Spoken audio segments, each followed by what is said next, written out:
पोखराबाट एक कदम माथि उठ्दा गुराँसले बाटो देखाउँछ, बादलले हिमाल लुकाउँछ र एउटा यात्रा सुरु हुन्छ। जब हामी बिहानै पोखरा पुग्छौँ, पोखरा भर्खरै मात्र निन्द्राबाट उठेको थियो। हामी काठमाडौँदेखि अधिकारी डिलक्स हुँदै बोक्का पुन्तुरहरू बोक्दै लट्ठीहरू बोक्दै यो काठमाडौँदेखि जोगाएर ल्याएको बिस्कुट हो होइन। बिहानको चाहिँ खै घडी सर 5:30 बजे चाहिँ हामी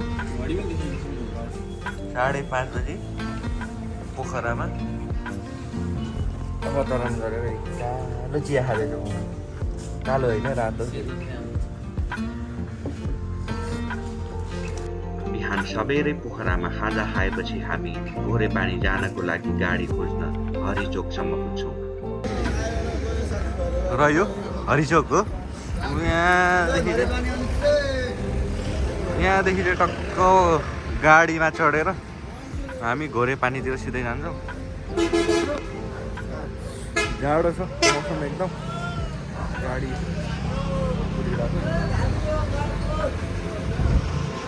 हरिचोकबाट हामी गाडीको झ्यालबाट देखिने पोखराको मनोरम दृश्यहरू सँगाल्दै घोरे पानीतिर उड्छौँ। गाडी अगाडि बढ्दै गर्दा कहिले खाजाको लागि विश्राम त कहिले अप्ठ्यारो, कहिले अनौठो र सुन्दर प्राकृतिक मनोरम भूगोलहरू निहाल्दै हामी भालेउडारसम्म पुग्छौँ। वर्षातको कारण सडक बिग्रिएको हुनाले योभन्दा माथि गाडी जान सकेन। यो सरहरू पुरै यहाँ रेडी हुनुहुन्छ होइन। 101 है सर उता लौरोसँग है। हाम्रो अर्को सर कता सर फेरि फोन आएको सरको फेरि लु बाँच्नु भएको कि बनाउनु भएको। अनि भालेउडारबाट हामी 4 भाइको उकालो यात्रा सुरु हुन्छ। रङ्गी बिरङ्गी फुलेका गुराँसका फुलहरू हामी जति माथि उक्लिँदै जान्थ्यौँ त्यति नै प्रकृतिको रङले हाम्रो थकान मेटाइदिन्थ्यो। त्यो गुराँसले बनाएको रङ्गीन प्रकृतिभित्र नै कतै डेरा गरेर बस्न मन लालायित हुने गर्थ्यो।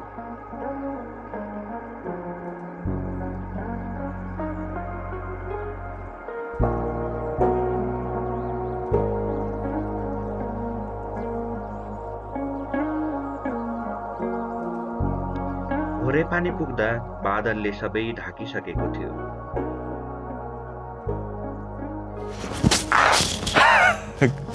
घोरे पानी आइपुग्यो।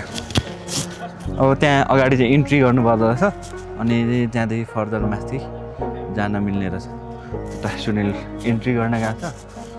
टक्क इन्ट्री गरे पछाडि हामी अझ माथि घोरे पानीको यो अन्नपूर्ण यो क्षेत्रतिर हामी जान्छौँ।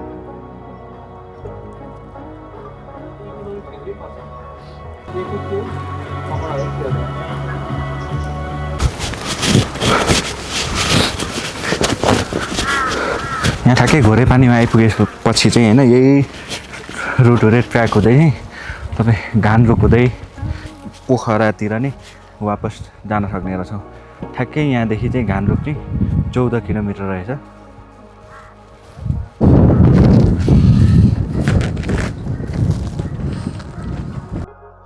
धौलागिरी, अन्नपूर्ण सबै हिमालहरू बादल रूपी सेतो पर्दाभित्र लुकिसकेका थिए, तर त्यो कुहिरोभित्र पनि सुन्दरता थियो।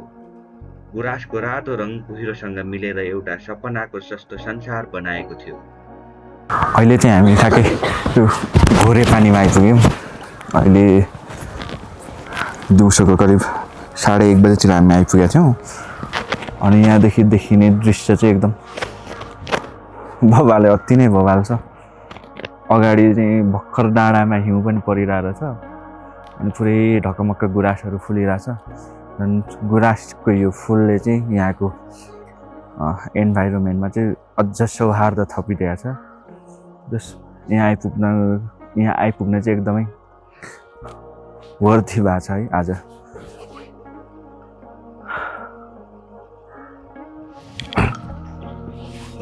बिहान सबेरै उठेर सूर्योदय हेर्न पुन हिल जाने हाम्रो चमक रातभरि परेको बर्सातले दुहाइदियो। जब पानी रोकियो र पुन हिल 3210 मिटरको उचाइमा पुग्यौँ, सबै दृश्यहरू फेरि कुहिरो रूपी पर्दाभित्र लुकिसकेको थियो। अहिले चाहिँ तल हामी घोरे पानीदेखि निस्केर अगाडि माथि डाँडामा गइरहेछौँ, पुन हिलमा। अनि पुन हिलदेखि चाहिँ हामी माउरे डाँडा हुँदै कोखे डाँडा निस्केर तल फेरि पोखरा झर्ने प्लान छ। हेरौँ, नेचुरल ब्युटी भाइब्सहरू एकदमै दामी छ। बिहानै सनराइज हेर्ने प्लान थियो कोखे डाँडा, यहाँ हाम्रो कोखे डाँडा होइन, पुन हिलमा पुगेर, तर रातैभरि पानी परेको हुनाले गर्दाखेरि त्यो गर्न सकेनौँ। लेट्स सी अब हेर्दै जाउँ कस्तो कस्तो भ्यू हेर्छ, अब सायद देख्छ।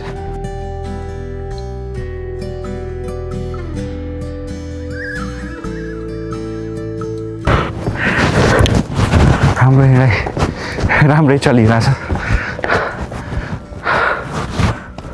पुन हिल 3210 मिटरको उचाइमा आइपुग्यो। हिजो चाहिँ हाम्रो घोरे पानी 2874 मिटरको उचाइमा बास भएको थियो। बिहान चाहिँ एकदम बब्बालै पानी परिरहेको थियो, अनि अलिअलि हिउँ नि परेर छ। बाटोमा अलिअलि हिउँको सानो त्यो अवशेषहरू थिए पानीले गर्दाखेरि। 3210 तर केही पनि देखिरहेको छैन। मौसम खुलेको बेला चाहिँ यो पुन हिलदेखि चाहिँ विभिन्न प्राकृतिक मनोरम दृश्यहरू चाहिँ देख्न सकिने रहेछ। तर अहिले दुर्भाग्यवश आज चाहिँ मौसम खुलेको छैन। यहाँ क्याफे नि रहेछ, क्याफे चाहिँ बन्द छ। अनि यहाँ चाहिँ अहिलेसम्म आएका अनेक थरीका मान्छेहरूको ट्याग टाँसेको रहेछ।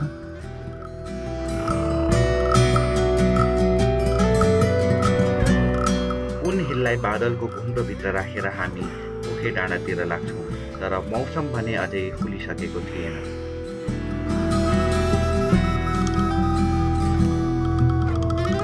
हामी चाहिँ अहिले पुन हिल उक्लिसकेर त्यस पछाडि कटेर होइन, पुन हिल तलतिर झर्दै उत्तापट्टि रहेको पर्वत जिल्लामा रहेको हाम्रो अर्कै डाँडा माउरे डाँडा हुँदै कोखे डाँडा जाँदैछौँ। केटाहरू चाहिँ अलिक हतारमा अगाडि गइसकेका छन्। म चाहिँ पछाडि यो बाटोको रमणीय दृश्यहरू हेर्दै अगाडि गइरहेको छु। जस पुरै यो कुहिरोले ढाकिरहेछ, सबै हरियो जङ्गलहरू देखिरहेछन्। यता सुक्खा फेरि पाहाडहरू छ। यात्रा एकदमै रोमाञ्चक भइरहेछ। मौसम चाहिँ चिसो भइरहेछ, अघिभन्दा अझै धेरै चिसो बढिरहेछ। यस्तो भिरको बाटो हुँदै चाहिँ कोखे डाँडा जानुपर्ने रहेछ। अनि हिजो अस्ति परेको त्यो बरफहरू हिउँहरू पनि अझैसम्म यहाँ अलिअलि नबिलाइसकेको छ। जस रमाइलो भइरहेछ। म यहाँ एक्लै फेरि आफ्नै धुनमा गतिमा आफ्नै लयमा गइरहेछु। गति आफ्नै छ, लय आफ्नै छ, रमाइलो पनि आफ्नै छ। बबा महसुस भइरहेछ। उता अगाडि हेर्ने भने चाहिँ कुहिरोहरू फेरि मासतिर लागिरहेछन्। थकानलाई प्रकृतिको सौन्दर्यमा विश्राम गराउँदै मन रमाउँदै कोखे डाँडासम्म पुग्छौँ। अब यहाँ चाहिँ डाइरेक्सन दिएर छ कतातिर जाने भनेर। अब यहाँदेखि उता गयो भने चाहिँ माउरे, तलतिर चाहिँ फुलबारी जाँदो छ। अब हामी यहाँदेखि यता लेफ्टतिर लागेर माउरेतिर जाँदैछौँ। यो चाहिँ लेफ्ट साइडको बाटो। ट्रेकिङकै दौरानमा चाहिँ अहिले एउटा यो सानो गाउँ रहेछ बिचमा, जङ्गलको बिचमा। त्यो गाउँमा हामी आइपुगेका छौँ। केटाहरू अलरेडी उता पुगेर बसिरहेछन्। मजाले पछाडि हिँड्दै आएको छु। उता सर कुकुरलाई पर के गरिराख्नु भएको छ कुनै एउटा सर कुकुरलाई अर्को सर त्यहाँ ढोकिराख्नु भएको छ, अर्को सर चियाले हेरिराख्नु भएको छ। अनि यहाँदेखि नै लाली गुराँसहरू चाहिँ एकदमै मनमोहक छन्।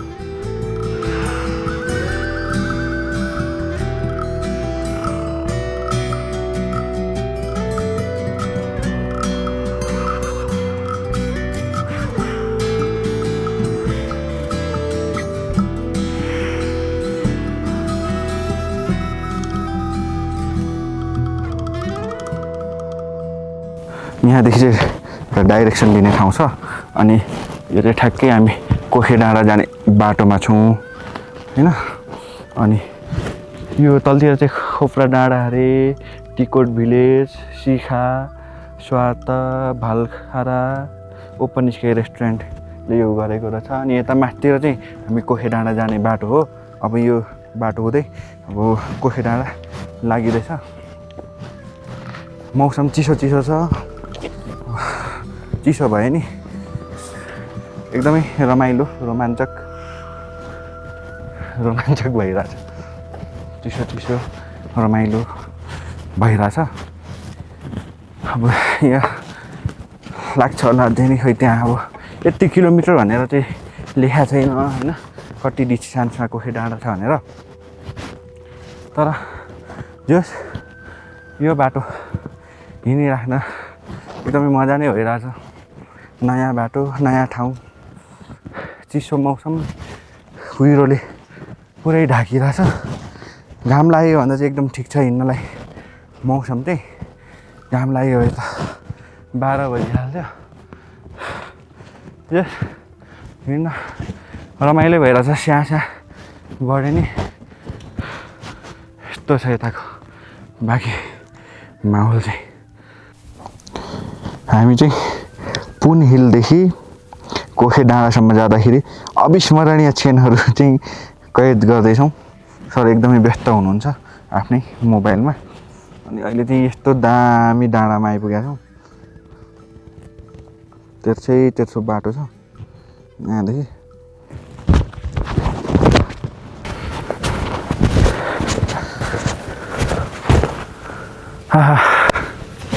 यात्रा गर्ने क्रममा हामी ठ्याक्कै अहिले चाहिँ माहुरे डाँडामा आइपुगेका छौँ। पुरै डाँडैभरि हिजो अस्ति परेको हिउँहरू अहिलेसम्म रहेछ। अनि उता पारी चाहिँ अब सबै बादलले ढाकिरहेछ। अनि यता चाहिँ यस्तो अक्करको भिड रहेछ अगाडि चाहिँ होइन। खर पुरै सुकेको, एकचोटि यहाँदेखि लड्यो भने चाहिँ मान्छे बाँच्ने चान्सेसै छैन, यस्तो भिड। नेपालको यो बनावट पनि एकदमै अनौठो खालको छ। सानो नेपाल भए पनि अनौठो यो भूगोलले भरिएको नेपाल। घुम्नु चाहिँ एकदमै पर्छ।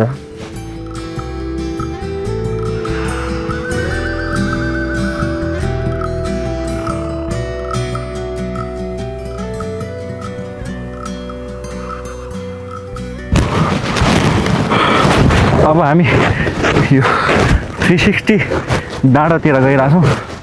यहाँदेखि अगाडि देख्न सकिन्छ झन्डा नै झन्डा छ। त्यो बाटो हुँदै हामी अलिकति माथि टुप्पो रहेछ, त्यसमा चाहिँ 360 भ्यू देखिन्छ अरे। हेरौँ कस्तो छ 360 भ्यू। ओके, कुहिरो लाग्यो भने के 360 भ्यू न 460 भ्यू हो है। त्यही पनि अब जाने यहाँको बेला जानु पर्यो नि त।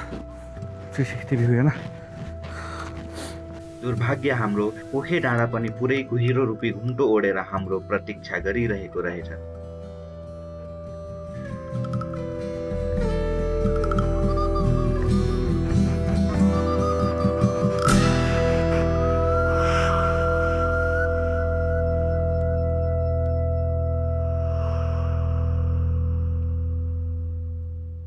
समुद्री सतहदेखि करिब 3309 मिटरको हाइटमा पर्दो रहेछ यो डाँडा चाहिँ।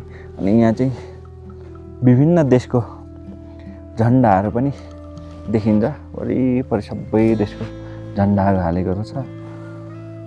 यहाँ चाहिँ यो हुस्सु नलाग्ने हो भने चाहिँ एकदम बेस्ट यहाँदेखि पनि देख्न सकिँदो रहेछ।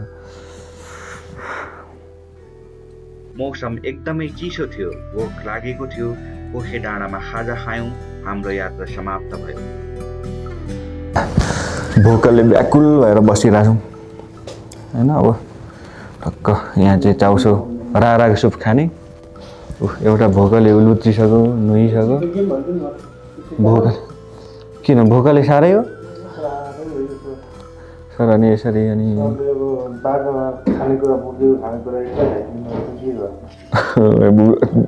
कुन सरले खानु हो त्यस्तो? अक्षय राई सरले अनि मासु बोक्नु पर्ने चाहिँ मासु बोक्नु बिर्सेछ नखानु सरले। झोला चाहिँ फेरि झमक मकैको त्यो कुड्कोहरू त फेरि झमक सरकै झोलाबाट फेरि पछाडि मार्नु हुँदैछ त फेरि। लु अनि लुत्रुक्कै पर्नु भएको छ। अब यहाँ लुत्रुक्कै परेको सरलाई जुरुक्कै बिउजाएर टक्क हामी ओह्रालो तलतिर हामी लाग्छौँ। भाइले खाजा ल्याउनु भयो। हामी यो अन्डा पार्टीवालाहरू मेरो चाहिँ त्यहाँ छ अन्डा पार्टी। टक्क यो खाएपछि तागत कसो नआउला त? खाएर ओह्रालो फेरि आमामामा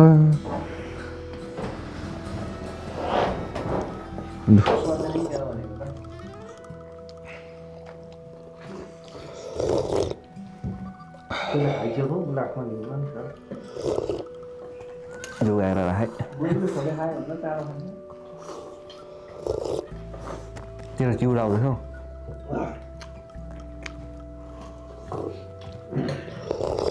त्यसको कुन जोड्छ होला दाजु?